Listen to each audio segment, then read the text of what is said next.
जय हिंद प्यारे बच्चों, क्या हालचाल। आशा करते हैं कि आप सब अच्छे होंगे और अपने घर पे होंगे, स्वस्थ होंगे। आज हम विज्ञान class 6 Bihar board chapter second को समझेंगे, जो कि है आपका भोजन के अवयव। जो भी कुछ हम खाते हैं उनके बारे में समझेंगे। इससे पहले क्लास को शुरू करने से पहले एक मोटिवेशन हो जाए कि कहते हैं असफलता एक चुनौती है, असफलता एक चुनौती है, स्वीकार करो क्या कमी रह गई देखो और सुधार करो। कि जब तक न सफल हो नींद चैन को त्यागो तुम, कि जब तक न सफल हो नींद चैन को त्यागो तुम, और संघर्ष का मैदान छोड़ मत भागो तुम। इसी मोटिवेशन के साथ आज की क्लास को शुरू करते हैं और समझते हैं। हम फर्स्ट चैप्टर भोजन के बारे में समझ लिए थे कि जो भी हम कुछ खाना खाते हैं उसको भोजन कहते हैं, और उसमें हम संगठन के बारे में समझते थे कि भोजन बनाने में जो भी कुछ आवश्यकता होते हैं उसको हम संगठन कहते हैं। आज इसमें हम जानेंगे भोजन के अवयव, जैसे कि भोजन के अवयव क्या होते हैं या पोषक तत्व क्या होते हैं। जैसे आप सुनते होंगे कि विटामिन ए के बारे में सुने होंगे कि नींबू खाने से क्या होता है, कि कौन सा विटामिन मिलता है, या आप चावल खाते हैं तो कौन सा विटामिन होता है। इन सब के बारे में आप जानते होंगे। और उसमें क्या होता है, चावल में क्या होता है या दाल में क्या होता है। प्रोटीन सब के बारे में सुने होंगे आप, वसा के बारे में सुने होंगे।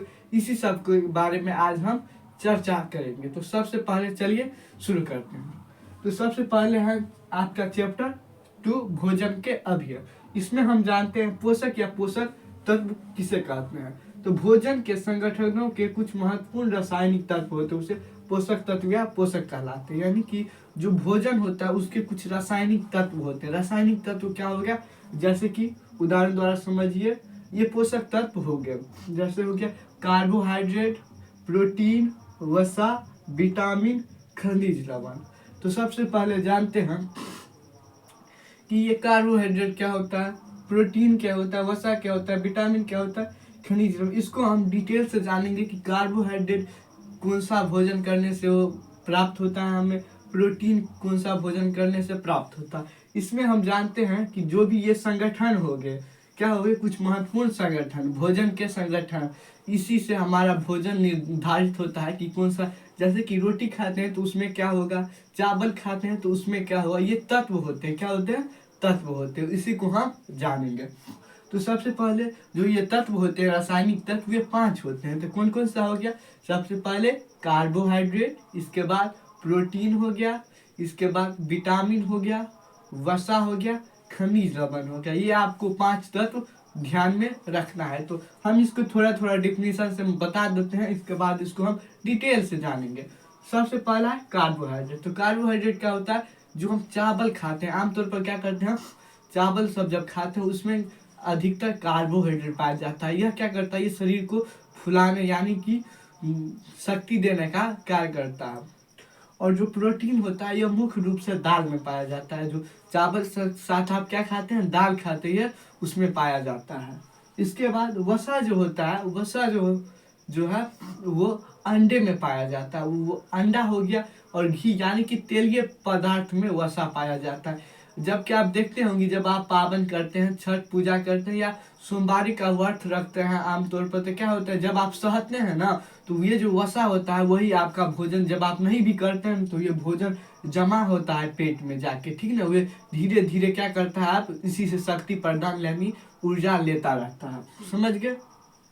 वसा क्या होता है, यानी कि भोजन का संचित भाग वसा होता है। ठीक, चलिए, ये किस में पाया जाता है, वसा तेलीय पदार्थ में। इसके बाद हम जानते हैं विटामिन के बारे में। तो विटामिन जो होता है वो किस में पाया जाता है, फल सब्जी आदि सब में विटामिन पाए जाते हैं। आप सुने होंगे कि आप यदि आप हरे फल सब्जियां खाइए, साग सब्जियां खाइए, इससे आपको क्या होगा, ऊर्जा मिलेगी और आपकी रोशनी, आँख की रोशनी बढ़ेगी। जो विटामिन ए की कमी से क्या होता है, इलेक्ट्रॉनिक रोग होता है। इन सब के बारे में भी हम आगे जानेंगे कि ए की कमी से क्या रोग होता है, बी की कमी से क्या होता है, इन सब के बारे में आगे जानेंगे। तो समझ गए विटामिन क्या होता है, जो हरी साग सब्जियों में पाए जाते हैं, जो हमारे पोषक तत्व है। ये क्या, कितने पोषक तत्व है हमारे, 5 पोषक तत्व है। कौन कौन, कार्बोहाइड्रेट, विटामिन, वसा, खनिज लवण, और एक क्या रह गया, प्रोटीन। ठीक ना। समझिए। और खनिज लवण क्या होता है, जो जल में अंदर में, जैसे कि गाजर में हो गया, गाजर जो संचित भाग होता है उसको हम खनिज लवण कहते हैं। क्या कहते हैं? खनिज लवण। जैसे कि गाजर हो गया, मूली हो गया, उस समय जो अंदर में संचित वह जो भाग रहता है धरती के अंदर, उसको हम खनिज लवण कहते हैं। तो आशा करते हैं कि आपको यह पोषक तत्व समझ में हो गया होगा कि हमारे शरीर में 5 रासायनिक तत्व होते हैं, संगठन, उसको हम पोषक तत्व कहते हैं। ये 5 प्रकार के होते हैं: कार्बोहाइड्रेट, प्रोटीन, वसा, विटामिन, खनिज लवण। तो चलिए आगे हम सबसे पहले जानते हैं कार्बोहाइड्रेट के बारे में। आगे तब चलते हैं और जानते हैं कार्बोहाइड्रेट के बारे में। इससे पहले एक तत्व के बारे में जान लेते हैं। जैसे कि ये 5 तत्व हमारे शरीर में भोजन के रूप में पाए जाते हैं, उसी प्रकार से हमारे शरीर में भोजन के प्रचुर मात्रा में रुक्षांश तथा जल पाए जाते हैं। जैसे कार्बोहाइड्रेट, विटामिन, ये सब पाए जाते हैं, इसी प्रकार रुक्षांश भी एक तत्व होता है। जैसे कि ये 5 रासायनिक तत्व जो हमारे भोजन में मौजूद होते हैं, उसी प्रकार से जल भी भोजन में मौजूद होता है। इसीलिए आप देखते होंगे हमारे शरीर में 70% जल की मात्रा है। यह एक जीके प्रश्न है जो कंपटीशन के एग्जाम में पूछे जाते हैं कि हमारे शरीर में कितने मात्रा में जल है। तो आपको पता होना चाहिए कि हमारे शरीर में 70% यानी कि 70% हमारे में क्या है, जल है। तो सबसे पहले अब हम समझते हैं कार्बोहाइड्रेट। इसमें तो हम बता दिए कि ये चावल में पाए जाते हैं। आमतौर पर जब हम चावल खाते हैं इस, और जब हम चावल खा के सो जाते हैं तो हमारा शरीर क्या हो जाता है, फैल जाता है। तो चलिए जानते हैं इसमें कार्बोहाइड्रेट क्या होता है। तो कार्बोहाइड्रेट में कार्बन, हाइड्रोजन तथा ऑक्सीजन का एक निश्चित अनुपात होता है। जैसे चावल और दूध का खाते हैं तो उसमें निश्चित अनुपात होता है, चावल ज़्यादा हो जाता है या दूध ज़्यादा होता है, इस प्रकार से नहीं, इसमें दोनों निश्चित अनुपात में होता है। जैसे उदाहरण द्वारा आप समझिए, क्या खिचड़ी बनाते हैं तो उसमें दाल और क्या करते हैं, चावल को एक समान नहीं देते हैं, और जो एक समान होते हैं उसी प्रकार से हाइड्रोजन, ऑक्सीजन और कार्बन एक निश्चित अनुपात में होते हैं। जैसे कि हमने 2 चम्मच नमक दिए तो 2 चम्मच हम क्या करेंगे, दाल भी देंगे, और 2 चम्मच हम हल्दी भी देंगे। तो एक यानी कि निश्चित अनुपात में होता है कार्बोहाइड्रेट। क्या होता है, निश्चित अनुपात में। ऑक्सीजन ऑक्सीजन, कार्बन और हाइड्रोजन का एक निश्चित अनुपात होता है, उसे हम कार्बोहाइड्रेट कहते हैं। आपसे पूछा जाएगा कि कार्बोहाइड्रेट क्या है, तो आप बोलिएगा जिसमें कार्बन और ऑक्सीजन और हाइड्रोजन का एक निश्चित अनुपात होता है, उसे हम क्या कहते हैं, कार्बोहाइड्रेट कहते हैं। चलिए कार्बोहाइड्रेट क्या होता है तो समझते हैं। तो कार्बोहाइड्रेट यह होता है, जैसे कि आप आलू देखते होंगे, जो भोजन का संचित भाग होता है। जैसे शर्करा हो गया, स्टार्च हो गया, मंद तथा सेल्यूलोज इसके प्रकार है।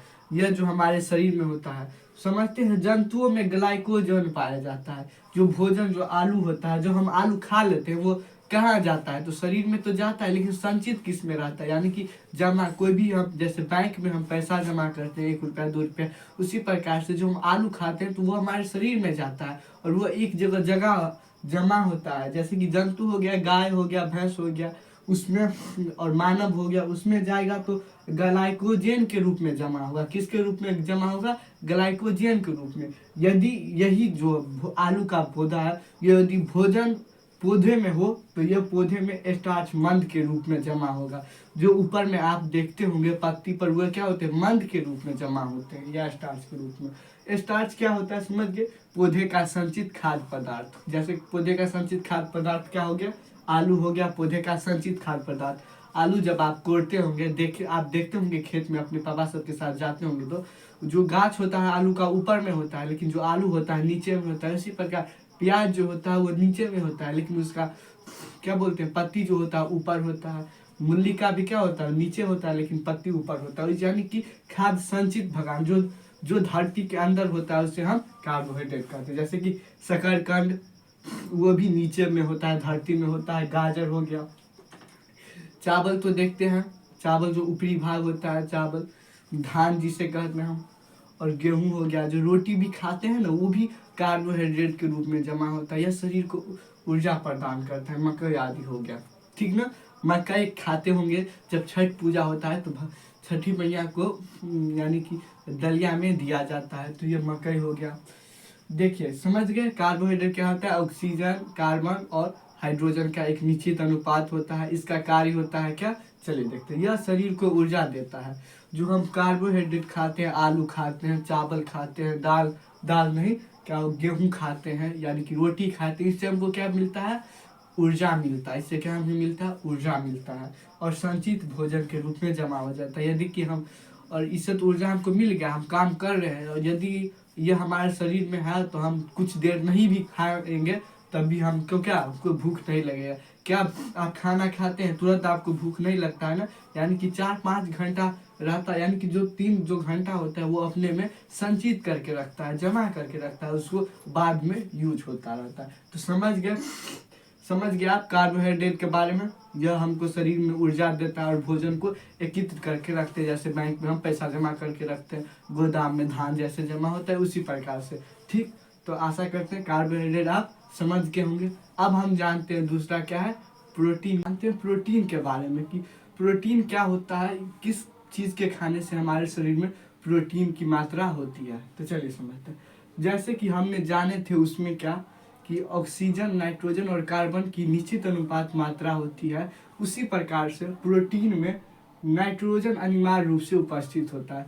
तो प्रोटीन में कौन सा तत्व उपस्थित होता है, तो नाइट्रोजन जो तत्व होता है वो क्या, अनिवार्य रूप से उपस्थित रहता है। प्रोटीन वाला कोई भी चीज़ होगा उसमें नाइट्रोजन की मात्रा होगी ही। आप देखते होंगे कि नाइट्रोजन का जो होता है, दलहन जो फसल होता है उसे नाइट्रिक फसल कहते हैं, जो दलहन फसल होता है। जैसे कि आप मटर देखे होंगे, जो ठंड समय जब आता है तो मटर का उपयोग होता है। इसके बाद मूंगफली जो दाल होता है, सेम हो गया आपका, दाल हो गया, चना हो गया, मटर हो गया, चना हो गया, मूंग हो गया, राजमा हो गया, सोयाबीन हो गया, मांस मछली, अंडा, दूध, दही, पनीर, अंकुरित अनाज आदि में क्या पाया जाता है, प्रोटीन की मात्रा पाया जाता है। यह क्या करता है, प्रोटीन का कार्य क्या आता है, यह शरीर में ऊतकों का निर्माण करता है। ऊतक हो गया यानी कि शरीर की हड्डी, मांसपेशियां का निर्माण एवं मरम्मत करता है। यदि हड्डी सब टूट जाता है तो प्रोटीन यानी दाल सब खाने से क्या होता है, हड्डी में जुड़ाव होता है, हड्डी सब मजबूत होता है। इसीलिए डॉक्टर क्या सलाह देते हैं कि प्रोटीन का सेवन कीजिए, यानी कि दाल, तेलीय पदार्थ का सेवन कीजिए, दाल सब का।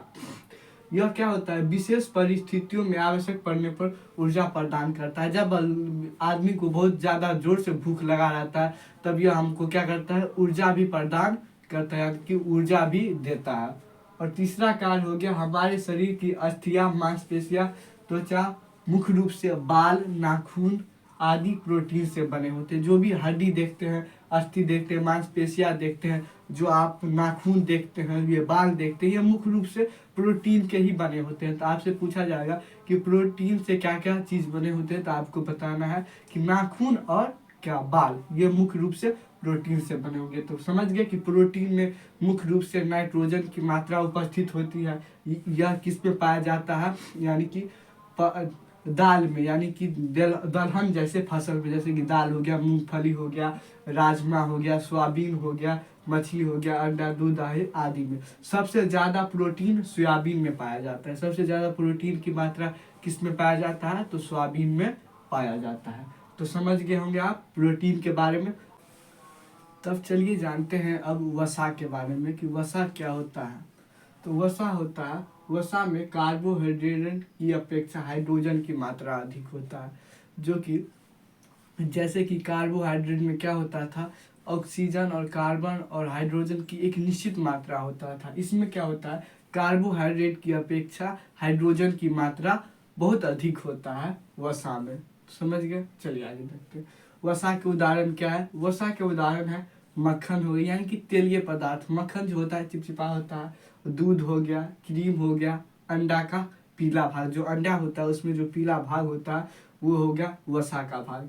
तेलीय, मछली, मांस आदि जो होते हैं वे किसके उदाहरण हैं, वे वसा के उदाहरण हैं। जैसे काजू हो गया, बादाम हो गया, विभिन्न प्रकार के तेल, जैसे विभिन्न प्रकार के तेल होते हैं, सरसों के तेल हो गए, नारियल के तेल हो गए, मूंगफली आदि वसा के उदाहरण है। यह क्या होता है, इसका कार्य क्या होता है, वसा शरीर में संचित ऊर्जा होता है। यह क्या करता है, जैसे कि कोई भी हम पर्व करते हैं, त्योहार करते हैं, इसमें जब हम सहते हैं यानी कि व्रत करते हैं, तो यही ऊर्जा जो वसा जो ऊर्जा होता है अपना शरीर में बचा कर रखता है, उसका यूज करता है उस समय। यह लंबे समय तक यह ऊर्जा संचित रहता है। कार्बोहाइड्रेट सब क्या होता है कि 2-4 घंटे के बाद वे खत्म हो जाते हैं, यानी कि वे शक्ति के रूप में कार्य करने लगते हैं। जबकि वसा क्या होता है, जब भोजन नहीं रहता है तो भोजन की अनुपस्थिति में वे क्या करते हैं, इससे ऊर्जा प्राप्त करते हैं। तो आप वसा के कार्य को जानिए। इसके बाद ऊर्जादायक भोजन क्या होता है। ऊर्जादायक भोजन वो होता है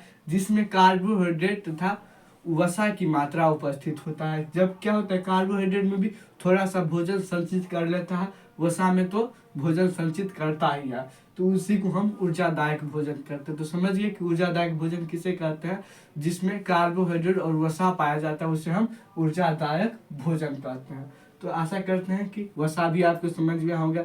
जैसे कि कार्बोहाइड्रेट में किसकी मात्रा अधिक होती थी, मात्रा अधिक नहीं होती थी, यानी कि ऑक्सीजन, कार्बन और तीनों की, ऑक्सीजन, कार्बन और हाइड्रोजन की मात्रा अधिक होती, यानी कि निश्चित होती थी। जबकि वसा में क्या होता था, कार्बन की अपेक्षा हाइड्रोजन की मात्रा क्या होती थी, इसमें अधिक होती है वसा में। समझ गए। और नहीं क्या कहते, प्रोटीन में क्या होता था, प्रोटीन में क्या होता था, इसमें नाइट्रोजन प्रमुख रूप से पाया जाता था। ये हम समझ गए किस किस के बारे में, कार्बोहाइड्रेट के बारे में, प्रोटीन के बारे में, वसा के बारे में। हमने तीनों के कार्य को जान लिया। अब हम जानते हैं विटामिन क्या होता है, विटामिन ए क्या है, विटामिन बी क्या है, विटामिन सी क्या है, विटामिन डी क्या है, विटामिन ई क्या है, विटामिन के क्या है, आगे हम जानते हैं। अब जान लेते हैं विटामिन के बारे में कि विटामिन क्या होता है। तो विटामिन हमारे भोजन का एक महत्वपूर्ण घटक है। जैसे वसा भोजन का एक महत्वपूर्ण घटक था, उसी प्रकार विटामिन भी हमारे भोजन का एक महत्वपूर्ण घटक है।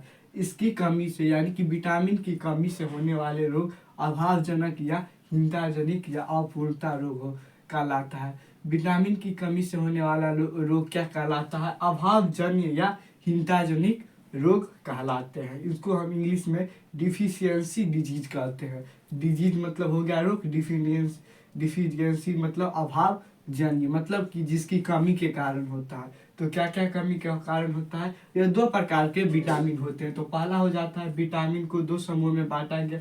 पहला हो गया जल में घुलनशील विटामिन होते हैं, इसके बाद वसा में घुलनशील विटामिन होते हैं। तो जल में घुलनशील वाले विटामिन को बोला जाता है B1, B2, B6 और B12।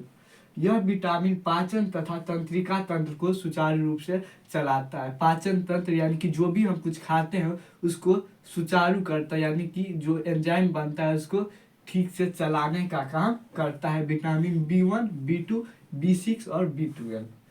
यह मदद करता है। B12 रक्त का निर्माण करता है। आपसे ऑब्जेक्टिव में पूछा जाएगा कि रक्त का निर्माण कौन सा विटामिन करता है, तो रक्त का निर्माण B12 करता है। जो विटामिन और सी जो होता है वो मसूड़ों एवं संधियों को स्वस्थ रखता है। जो हमारे दांत में मसूड़ होते हैं उसको क्या करते हैं, स्वस्थ रखते हैं। और संधि जो, जहाँ संधि किसको कहा जाता है, जोड़ को कहा जाता है। हमारे जो भी अंग मुड़ने वाला होता है उसको हम संधि कहते हैं, तो उसको भी स्वस्थ रखता है। समझ के जल में घुलनशील विटामिन के बारे में। इसके बाद हम जानते हैं वसा में घुलनशील विटामिन। तो वसा में घुलनशील विटामिन इस प्रकार से ए है, डी है, ई है तथा के है।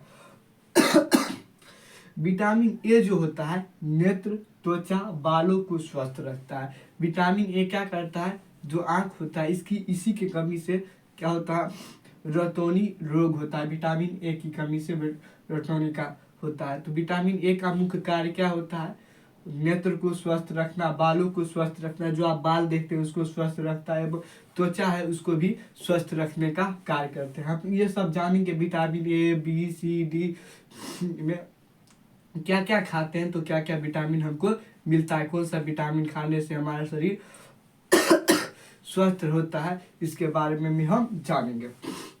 इसके बाद विटामिन डी के बारे में जान लेते हैं। तो विटामिन डी जो होता है अस्थियों, हड्डियों तथा दांतों की सहायता करता है। विटामिन डी किसका सहायता करता है, हड्डियाँ, जितने भी हड्डियाँ होते हैं हमारे शरीर में और जो दांत होते हैं उनकी सहायता करते हैं। विटामिन ई होता है जनन अंगों की क्रियाशीलता को रखता है। इसके बाद हम जानते हैं विटामिन के बारे में। विटामिन के जो होता है रक्त को जमने में मदद करता है। आप देखते होंगे कि जब भी आपका कहीं हाथ में या पैर में कहीं कट जाता है तो उसको जमा देता है तुरंत। जिसमें विटामिन के की कमी होगी उसका खून जब हाथ पैर कट जाएगा तो बंद नहीं होगा, और जिसमें इसकी मात्रा होगी यानी कि अधिक होगी उसका शरीर कितना भी कटेगा खटेगा उसका रक्त तुरंत बंद हो जाएगा। और के में जिसकी कमी होती है उसका जो हाथ पैर में कटा हुआ भाग नहीं बंद होता। अब हम आशा करते हैं कि विटामिन को समझ गए कि विटामिन एक भोजन का घटक होता है। इनकी कमी से अभावजनक या हिंताजनिक रोग होता है। विटामिन को दो समूहों में बांटा गया है। एक होता है जल में घुलनशील विटामिन, दूसरा हो गया वसा में घुलनशील विटामिन। जल में घुलनशील विटामिन B1 हो गया, B2 हो गया, B6, B12 हो गया। B12 जो होता है वो खून का निर्माण करता है, जो हमारे शरीर में खून बनता है उसका। जो विटामिन सी होता है मसूड़ों एवं संधियों को जोड़ने का कार्य करता है। इसके बाद वसा में घुलनशील विटामिन के बारे में जाने। विटामिन ए, डी, ई और के बारे में। ए का काम होता है क्या, नेत्र यानी कि आँख, त्वचा और बालों की रक्षा करना। डी का काम होता है हड्डियों एवं दांतों की सहायता करना। और ई का काम होता है जनन संबंधी रोगों को ठीक करना। इसके बाद विटामिन के जो होता है किसका होता है, रक्त को जमने में मदद करता है। रक्त को क्या करता है, जमने में मदद करता है। अब हम जानते हैं विटामिन ए खाएंगे, कौन सा चीज़ खाएंगे तो विटामिन ए हमको प्राप्त होगा, कौन सा चीज़ खाएंगे तो विटामिन बी प्राप्त होगा। तब चलिए अब हम जानते हैं विटामिन ए किस में पाया जाता है, विटामिन बी किस में पाया जाता है। तो विटामिन ए जो होता है पालक हो गया, गाजर हो गया, पपीता हो गया, अन्य रंगीन सब्जियां हो गया, फल हो गया, कलेजी हो गया, दूध हो गया आदि में क्या पाया जाता है, विटामिन ए। विटामिन ए में हरी सब्जियां हो गया, हरी सब्जियां जैसे हो गया पालक हो गया, गाजर हो गया, पपीता एवं अन्य हरी सब्जियां में विटामिन ए पाया जाता है। विटामिन ए की कमी से कौन सा रोग होता है पता है, विटामिन ए की कमी से रतौनी रोग होता है। विटामिन बी की कमी से बेरी रोग होता है। इसके बाद विटामिन डी से होता है, यह जो है वसा में घुलनशील वाला, हम पहले लिख लिया इसमें। इसके बाद जल में घुलनशील वाला विटामिन। तो विटामिन डी जो होता है सूर्य की किरण, मछली और तेल में आदि में होते हैं। जब आप सुबह होता है तो आप सुबह में 8 से यानी कि 7 से 9 के बीच में जो समय होता है वो जो सूर्य का जो समय होता है उससे आपको विटामिन डी प्राप्त होता है। और बाद वाला समय उसमें इतना विटामिन डी नहीं होता है। तो इसीलिए कहा जाता है, आपको बड़े से सुने होंगे कि आप धूप में खड़ा हुए, इससे आपको क्या मिलेगा, विटामिन डी प्राप्त होगा। ठीक, चलिए इसके बाद विटामिन ई जो होता है हरी पत्तीदार सब्जियों में होते हैं। हरी पत्तीदार सब्जियां क्या हुआ, जैसे हो गया पत्ता गोभी, बंधा गोभी, फूल गोभी, ये सब में गेहूं हो गया, दूध हो गया, मक्खन हो गया, टमाटर हो गया, इन सब में विटामिन ई की भरपूर मात्रा में यानी कि प्रचुर मात्रा में पाया जाता है। इसके बाद विटामिन के जो होता है पत्ता गोभी तथा अन्य पत्तीदार सब्जियों में पाया जाता है। विटामिन के किस में पाया जाता है, यह के क्या करता है, रक्त को जमने में मदद करता है, यानी ठका बनने यानी कि जमने में मदद करता है। इसके बाद विटामिन सी जो होता है नींबू, संतरा यानी कि खट्टे पदार्थ में, ये हो गया जल में घुलनशील विटामिन। ये जो होता है खट्टे पदार्थ होते हैं। विटामिन सी किससे प्राप्त होता है, खट्टे पदार्थ के खाने से, जैसे कि नींबू हो गया। नींबू सब क्या होता है, गर्मी मौसम में होता है। संतरा ठंडी में होता है। मौसमी फल हो गया, आंवला हो गया जो खट्टा होता है, टमाटर भी खट्टा होता है, अमरूद भी खट्टा होता है, हरी मिर्च हो गया तथा अन्य हरी सब्जियां, ये सब किसके उदाहरण, विटामिन सी के। इसी प्रकार अब हम विटामिन B1, B2, B6 और B12 को देख लेते हैं। तो विटामिन ए जो होता है हाथ से जो कूट कर चावल पहले बनाया जाता था उसमें विटामिन ए पाया जाता है। विटामिन 1 पाया जाता है। विटामिन 2 हरी सब्जियां एवं दूध या यकृत में पाया जाता है, ईस्ट होगा। इसके बाद विटामिन C6 जो होता है वो दूध, ईस्ट, साबुत अनाज, अंडा आदि में पाया जाता है। विटामिन 12 जो होता है मांस, मछली, यकृत और कलेजी में पाया जाता है। तो आशा करते हैं कि आप विटामिन बी समझ गए होंगे। विटामिन ए में क्या पाया जाता है? विटामिन ए में पालक, गाजर, पपीता में पाया जाता है। विटामिन बी में डी में सूर्य का किरण पाया जाता है और मछली तेल पाया जाता है। इसके बाद विटामिन हरी सब्जी, पत्तेदार सब्जियां में पाया जाता है। विटामिन के पत्ता गोभी, अन्य पत्तेदार सब्जियां।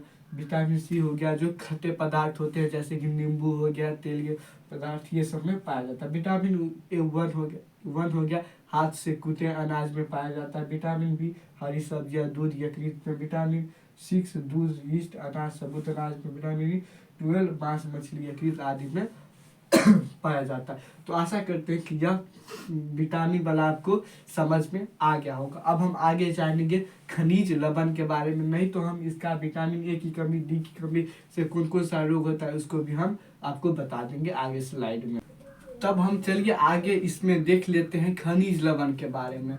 जैसे हमने देखे थे पोषक तत्व हमारे लिए उपयोगी थे, उसी प्रकार से हमारे शरीर में कुछ अन्य तत्व भी आवश्यक होते हैं। जैसे कि हो गया कैल्शियम, हो गया फास्फोरस, हो गया लोहा, हो गया सोडियम, हो गया आयोडीन, हो गया पोटेशियम, हो गया। ये तत्व है। कौन कौन से कितने तत्व है?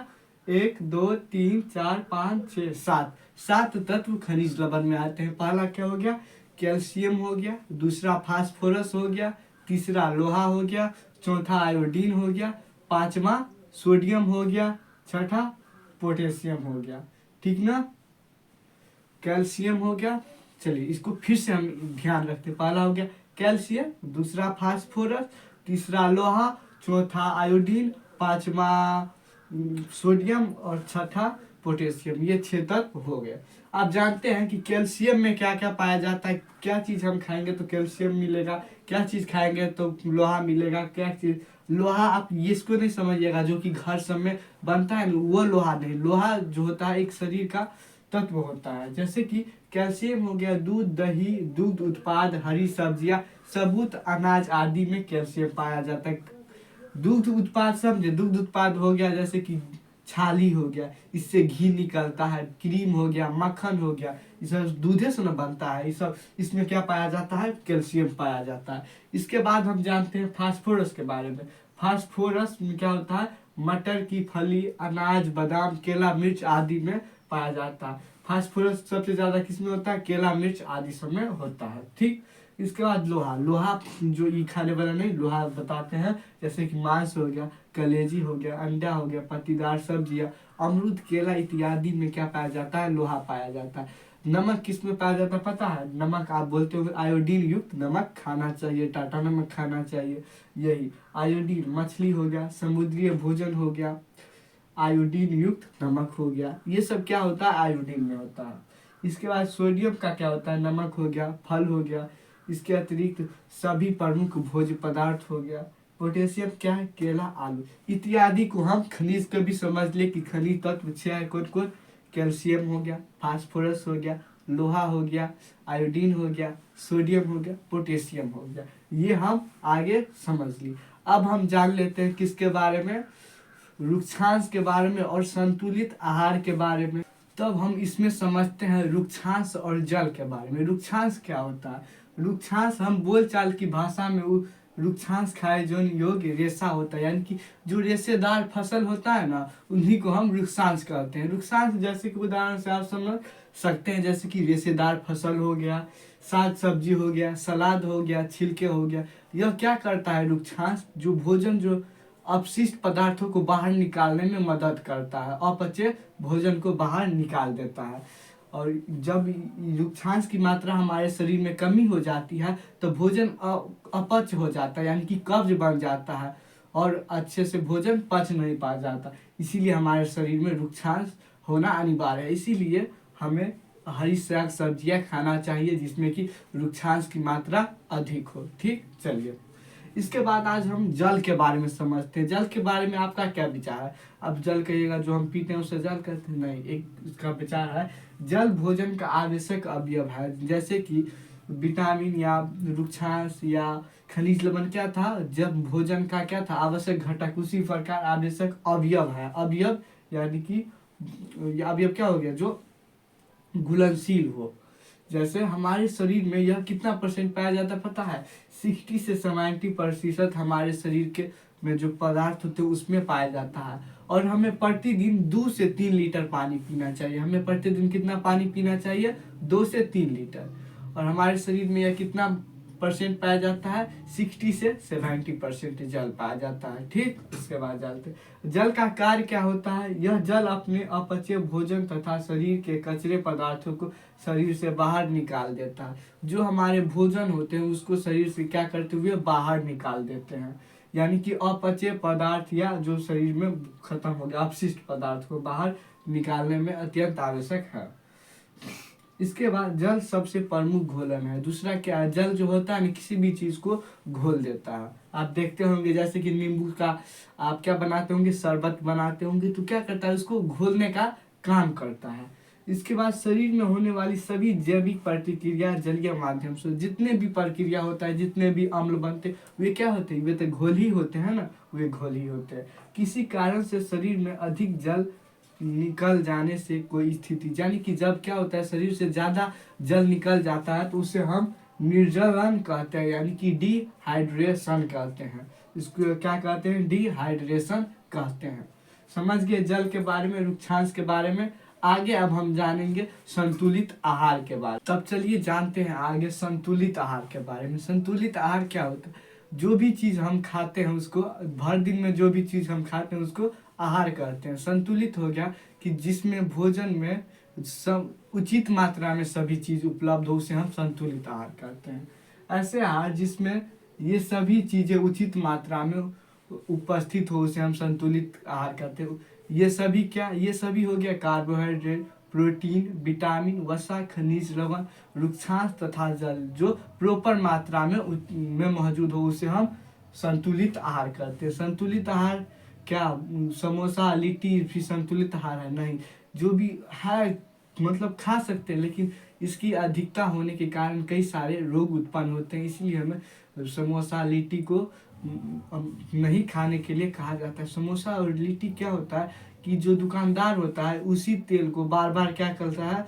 उसमें उपयोग करता रहता है, जिससे वे क्या होता है? कैंसर का रूप ले लेता है। इसीलिए समोसा और लिट्टी बाहरी चीज को नहीं खाना चाहिए। घर पे यदि बनाया हुआ है तो खाना चाहिए। दुकानदार क्या करता है कि उसी तेल में देता रहता है और तेल पुराने होने के कारण उसमें खराबी होता है। ठीक है, समझ गए संतुलित आहार के बारे में। अब हम जानते हैं हिंताजनिक या अभावजनक रोग क्या होता है। हिंताजनिक रोग पोषक तत्वों के अभाव के कारण होने वाले रोग को हिंताजनिक रोग कहते हैं। यानी कि जिसमें जैसे विटामिन सब की कमी हो जाता है उसको हम हिंताजनिक रोग कहते हैं। जैसे ऊर्जादायक भोजन की कमी से कुपोषण होता है, जिसमें ऊर्जादायक भोजन क्या बताए थे? कार्बोहाइड्रेट और वसा भरपूर मात्रा में होता है। इससे क्या होता है?